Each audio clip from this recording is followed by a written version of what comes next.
Assalamu alaikum. I hope you all are fine and doing good.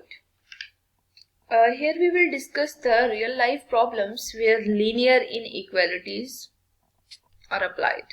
ठीक है, अब जैसे देखें, आपको कोई भी एक प्रॉब्लम दिया जाता है, हम यहाँ पे एग्जाम्पल कंसिडर करते हैं.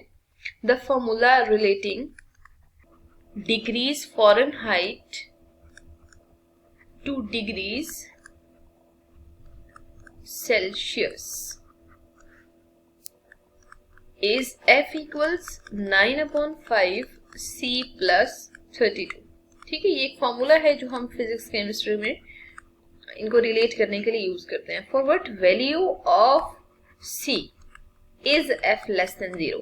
ठीक है, मतलब फ़ारेनहाइट की वैल्यू लेस देन 0 कब होगी, जब C की वैल्यू क्या पुट करेंगे. तो बेसिकली देखिए, अगर हमने इस लीनियर इनइक्वालिटी को सॉल्व करना है ना, तो सबसे पहले आप F equals 9/5 C plus 32 put कर लें. ठीक है, अब देखिए क्वेश्चन की स्टेटमेंट में गिवन है F इज लेस देन 0 और साथ मेंशन कर दें एज गिवन. अगर आपको क्वेश्चन की स्टेटमेंट में गिवन है तो हमें ये पुट करना होगा. अगर हमें पुट करना है तो सबसे पहला काम है 9/5 C प्लस 32 को F के इक्वल लिखते हैं. ठीक है, F को इस साइड मूव कर दें, क्योंकि देखें आपको गिवन है F लेस देन 0 है. अगर F लेस देन 0 है तो सिंपल इसकी जगह आप लेस देन 0 पुट कर दें. ठीक है, अब आप ऐसा करें, यहाँ से C की वैल्यू फाइंड आउट करें. तो C को आइसोलेट करना होगा. C को आइसोलेट करने के बाद 9C इज लेस देन 32 को 5 से मल्टीप्लाई करें. जब आप 32 को 5 से मल्टीप्लाई करेंगे तो 160 आएगा विद नेगेटिव साइन. तो 9C की वैल्यू आपको ये मिल रही है, यहाँ से C की वैल्यू निकालेंगे तो -160/9 आएगा. ठीक है, तो आप देख सकते हैं C की वैल्यू ये आ रही है. तो लास्ट पे आपसे यही पूछा गया था कि C की किस वैल्यू के लिए F लेस देन 0 होगा, तो आप डायरेक्ट मेंशन कर दें for C less than -160/9 the value of F will be less than 0. ठीक है, तो मतलब आपने ये कंडीशन वेरीफाई करनी थी. अब हम मूव करते हैं एक और एग्जांपल पे. आपको यहाँ स्टेटमेंट में गिवन है 7 times the sum of integer and 12 is at least 50 and at most 60. First of all हम एटलीस्ट और एटमोस्ट कंडीशन को डिफाइन कर लेते हैं. ठीक है, जैसे देखें, मैं आपसे कहती हूँ कि आपने 50 मार्क्स का टेस्ट है. ठीक है, आपने एटलीस्ट 40 मार्क्स लेने हैं. एटलीस्ट का मतलब है कम से कम आपके मार्क्स 40 आने चाहिए और इससे ज्यादा भी हो सकते हैं. It means we are considering that the marks should be greater than equal to 40. ठीक है, तो एटलीस्ट के लिए आपने ग्रेटर का साइन यूज करना होगा. ठीक है, लेकिन मैं आपसे कहती हूँ कि अगर एक क्लास है और उस क्लास में 50 में से एटमोस्ट मार्क्स 40 आ रहे हैं, एटमोस्ट का मतलब है ज्यादा से ज्यादा मार्क्स जस्ट 40 है. ठीक है, इसका मतलब ये है कि बाकी सब marks less than equal to 40 हैं, तो बेसिकली उसके लिए हम ये कंडीशन यूज करेंगे. ठीक है, तो मतलब ये एटलीस्ट का मतलब होता है ग्रेटर देन इक्वल साइन और एटमोस्ट का मतलब होता है लेस देन इक्वल्स. ठीक है, तो मतलब इन दो कंडीशंस को याद रखिएगा, आपसे इजीली ये इनइक्वालिटीज बन जाएंगी.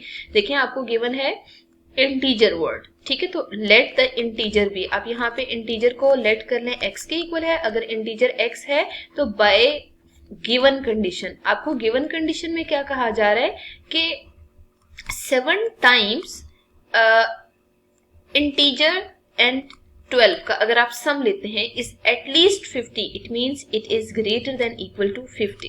ठीक है, और फिर सेकंड कंडीशन क्या गिवन है कि यही जो वैल्यू है ना वो एटमोस्ट 40 है, तो 40 नहीं सॉरी 60 है, तो एटमोस्ट के लिए लेस देन इक्वल टू की कंडीशन होगी. ठीक है, अब देखिए ये जो दो कंडीशंस है ना, इनको हमने कंबाइन करके लिखना है. अगर हमें या तो आप यहाँ पे डायरेक्ट कंबाइन करके लिख लें, और अगर नहीं लिखना चाहते तो आप इनको बेशक सॉल्व कर लें. ठीक है, अब मुझे बताएं कि इसी इनइक्वालिटी को आप अगर लिखना चाहें तो 50 is less than equal to 7x plus 12 भी लिख सकते हैं. ठीक है, जैसे 2 इज लेस देन 3 तो 3 इज ग्रेटर देन 2, दोनों का मीनिंग्स तो सेम है, तो यहाँ पे आप यूं करके लिख लें. अब आप ऐसा करें कि इन दोनों को कंबाइन करें तो 50 is less than equal to 7 into x plus 12 is less than equal to 60. तो बेसिकली जो फिनोमेना है वो इस इनइक्वालिटी को रिप्रेजेंट कर रहा है. ठीक है, अब हम ऐसा करते हैं कि इसको सॉल्व करके इनमें रिलेशनशिप बताते हैं.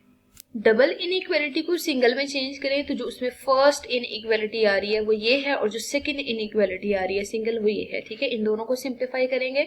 सिंप्लीफाई के लिए 50 is less than equal to 7x plus 12 को 7 से मल्टीप्लाई करें तो आंसर 84 के इक्वल आता है, ठीक है। तो अब आप ऐसा करें, वेरिएबल्स को सेपरेट कर दें, कॉन्स्टेंट्स को सेपरेट कर दें, तो 50 माइनस 84, 50 माइनस 84 का जो आंसर आ रहा है वो माइनस 34 के इक्वल आंसर आ रहा है। अब आप यहाँ से x की वैल्यू निकालें तो x की वैल्यू माइनस 34 अपॉन 7 आ रही है, ठीक है। सेकेंड इनइक्वालिटी को सिंप्लीफाई करेंगे तो 7x plus 84 is less than equal to 60 आ रहा है। यहाँ से वेरिएबल्स को सेपरेट करेंगे, कॉन्स्टेंट्स को सेपरेट करेंगे तो 84 को दूसरी साइड मूव करना पड़ेगा तो वो माइनस 84 बन जाएगा। तो 7x की जो वैल्यू आ रही है वो 24 विद नेगेटिव साइन आ रही है। यहाँ से x की वैल्यू आप निकालें तो माइनस 24 अपॉन 7 के इक्वल आया। ये जो दोनों इनइक्वालिटीज आ रही है ना, सॉल्व करें, मीन्स x की वैल्यूज आ रही है, जरा इन दोनों वैल्यूज को आप एज इट इज कंसीडर कर लें, ठीक है। अब हमने क्या करना है, इनमें अगर रिलेशनशिप बताना है तो अगेन हमें कंबाइन करने की जरूरत है। अगर आप कंबाइन करते हैं तो फ्रॉम 1 एंड 2 ले, ठीक है। 1 और 2 को जरा कंबाइन करें। Minus 34/7 is less than equal to x is less than equal to minus 24/7 आ रहा है, ठीक है। तो बेसिकली ये वो रिलेशन था, मतलब आपसे कहा गया था ना कि आप रिलेशनशिप बताएं, which is the required relationship between numbers, ठीक है।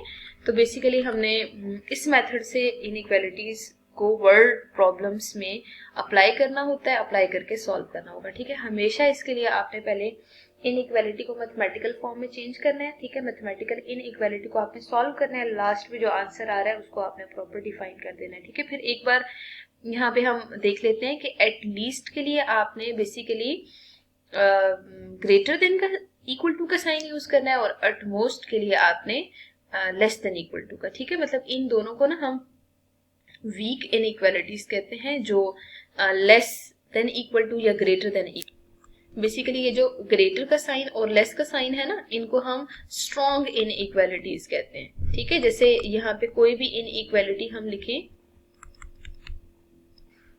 3x plus 5 is less then 0 या 3x plus 5 is greater then 0, ठीक है। सिर्फ लेस देन ग्रेटर का साइन आ रहा है तो वो स्ट्रॉन्ग इनइक्वालिटीज हैं। लेकिन अगर फॉर एग्जांपल आपने इसमें